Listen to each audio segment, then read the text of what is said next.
Hey guys, Adam Fennig here with Fennig Equipment. I'm here with the Bergmans, and we're out here running today. I believe it's October 9th. You're right. And he's also running the Yetter Devastators to flatten the stalks. No, what do you think of them? If we ever trade, they'll have them on. Yep. We don't have any tire trouble when we combine. The stalks, look at them, look like most of them been chopped. Yeah. Yeah. It's doing an excellent job. The Devastator's a great product You like it? Yep, to save tires on the combine, the grain cart, whatever you're running. I think it's a must on every What we like about the Devastators is it doesn't chop the fodder up, and then when come spring or fall, you get a heavy rain, and your fodder's down at the end of the field in a ravine. Yep. We do not have that. Yep. It's still fastened, but it's smashed and chopped. Yep.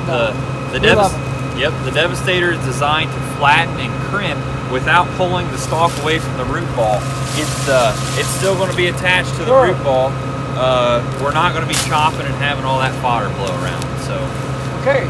All right. Well, that's what we're doing today. You're pleased, so am I. I'm gonna go back at her. All right. Thanks. Okay. Perfect. That'll work. I didn't turn it off. Okay. That's fine.